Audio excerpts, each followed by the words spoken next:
ایک سورت ہے سورہ فرقان، جو 18ویں پارے میں بھی کچھ ہے اور کچھ 19ویں پارے میں ہے۔ وہ سورت اسٹارٹ ہوئی ہے 18ویں پارے سے اور ختم ہوئی 19ویں پارے میں۔ اس سورت کی ایک آیت میں نے سب سے پہلے آپ کے سامنے تلاوت کی تھی، وَقَالَ الرَّسُولُ يَا قَوْمِ إِنَّ اتَّخَذُوا هَذَا الْقُرْآنَ مَهْجُورًا۔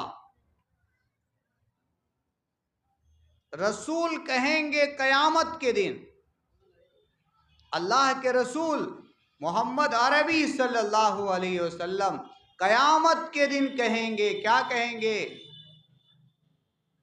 ان قومی، بے شک میری قوم نے، میری امت نے، مسلمانوں نے، اتخذوا هذا القرآن مہجورا، اس قرآن مجید کو چھوڑ دیا تھا۔ پیغمبر کہیں گے قیامت کے دن کہ مسلمانوں نے اس قرآن کو چھوڑ دیا تھا۔ کیا چھوڑ دیا تھا؟ پڑھنا بھی چھوڑ دیا، سمجھنا بھی چھوڑ دیا، عمل کرنا بھی چھوڑ دیا، قرآن کے مطابق زندگی نہیں گزاری ہے، ہم نے غیروں کے طریقے پر زندگی گزارے ہیں۔ یہ شکایت کون کریں گے قیامت کے دن؟ اللہ کے رسول کریں گے، اللہ کے سامنے کریں گے۔ اب آپ سمجھئے، جس نبی کا نام لے کر کے ہم کہتے ہیں نا کہ ہم نبی کے عاشق ہیں، عاشق ہیں، ہمیں نبی سے محبت ہے، محبت ہے، ہم تو مسلمان ہیں، مسلمان ہیں، وہی نبی قیامت کے دن شکایت کریں گے کہ میری امت نے، مسلمانوں نے اس قرآن کو چھوڑ دیا تھا، اپنی زندگی سے باہر نکال دیا تھا، اور صرف طاق میں بند کر کے، خوشبو لگا کر کے، اور اچھا سا کور اس کے اوپر رکھ کر کے قرآن مجید کو برکت کے لیے اپنے گھروں میں رکھ دیا تھا، اور یہ سمجھتے تھے کہ ہم نے قرآن مجید کا حق ادا کر دیا ہے اور ہم واقعتاً سچے اور پکے مسلمان ہیں۔ ایسا سمجھتے ہیں ہم لوگ۔ بزرگوں اور دوستوں، قرآن مجید کا حق ہم ادا نہیں کر رہے ہیں۔ قرآن پر سراسر ہم نے ظلم کیا ہے۔ قرآن کے بغیر اگر ہم چاہتے ہیں کہ امن مل جائے، سکون مل جائے، زندگی کے اندر چین آ جائے، ہماری ساری بیماریاں ختم ہو جائے، ہمارے تمام مسائل حل ہو جائیں، تو یہ ناممکن ہے، ناممکن ہے، نہیں ہو سکتا ہے۔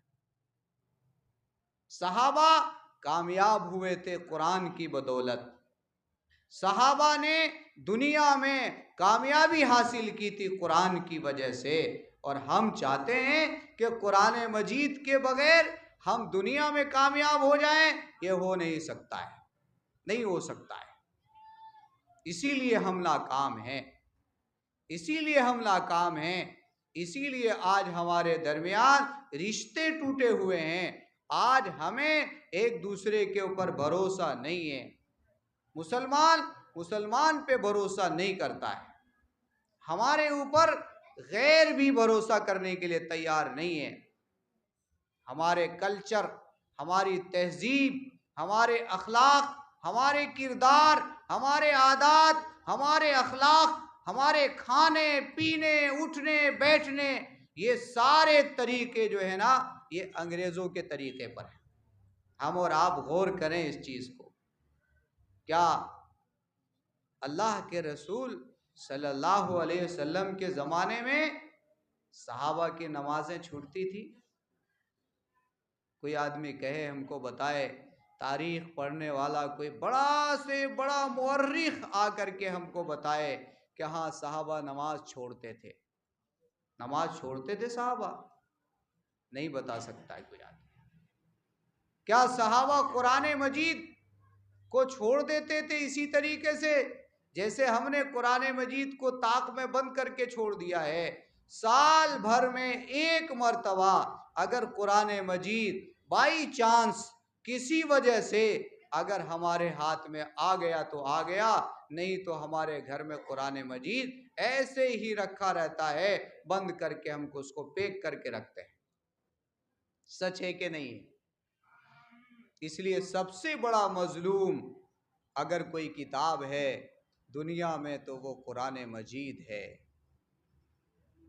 قرآن مجید ایسی کتاب ہے جس پر ہم مسلمانوں نے ظلم کیا ہے، اور قرآن مجید کے اندر اعلان کیا ہے اللہ تعالیٰ نے چوتھے پارے میں اللہ تعالیٰ اعلان کرتا ہے وَأَنْتُمُ الْأَعْلَوْنَ إِن كُنتُم مُؤْمِنِينَ،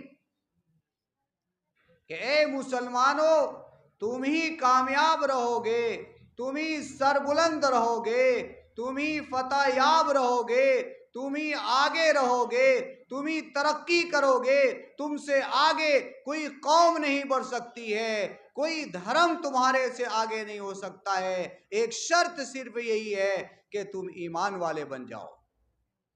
اگر ایمان ہمارے اندر ہوگا تو ہم آگے آگے رہیں گے، اگر ایمان ہمارے اندر ہے تو ہم فتح پائیں گے، اگر ایمان ہمارے اندر ہوگا تو ہماری نصرت ہوگی اور مدد ہوگی اللہ کی طرف سے۔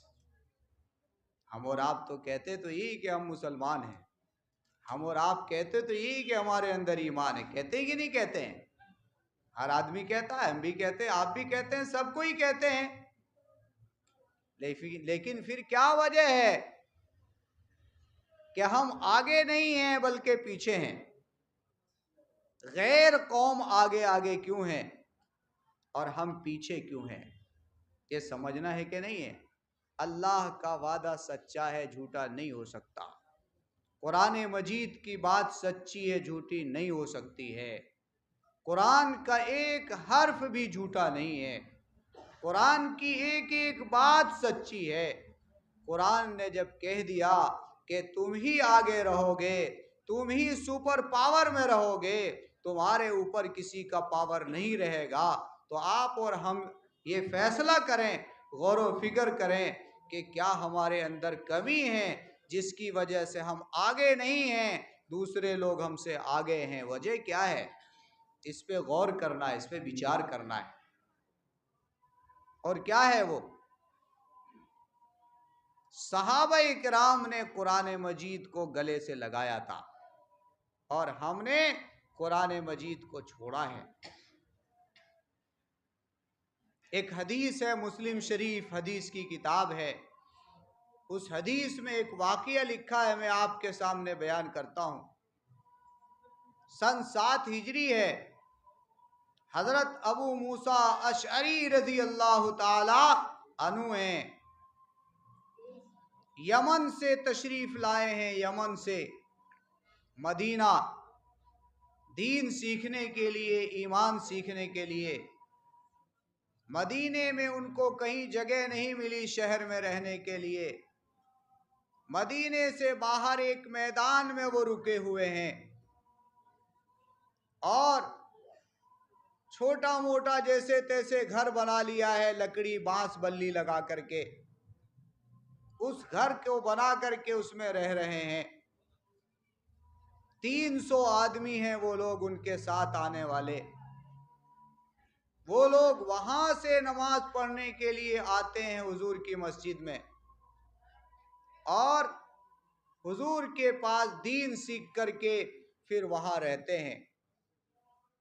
آپ صلی اللہ علیہ وسلم نے ارشاد فرمایا ایک دن کہ اے ابو موسیٰ اشعری، اے ابو موسیٰ اشعری، تم جانتے ہو کہ تم نے جس میدان میں اپنا گھر مکان بنایا ہے، اس میدان میں کس کا گھر کون سا ہے مجھ کو تو معلوم نہیں ہے، میں تو کبھی دن میں وہاں گیا نہیں، میں تو پہچانتا نہیں کہ یہ ابو موسیٰ اشعری کا گھر ہے، اور یہ اس کے بھائی کا گھر ہے، اور یہ اس کے فلاں آدمی کا گھر ہے، مجھے تو معلوم نہیں، جانتا پہچانتا نہیں ہوں، لیکن رات کے وقت میں جاتا ہوں ادھر، رات کے وقت میں جاتا ہوں ادھر، تو کسی گھر سے ابو موسیٰ اشعری کے قرآن پڑھنے کی آواز آتی ہے،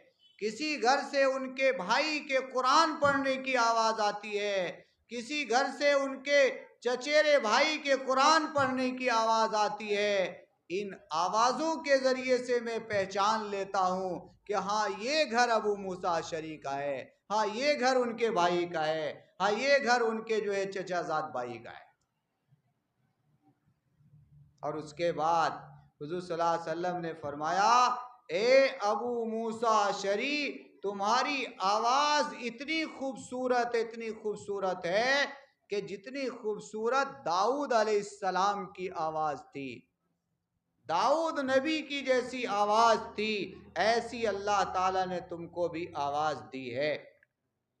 داؤد نبی کی آواز کیسی تھی کہ پرندے بھی آسمان پر ان کی آواز کو سن کر کے رک جاتے تھے اور ان کی تلاوت کو سنتے تھے۔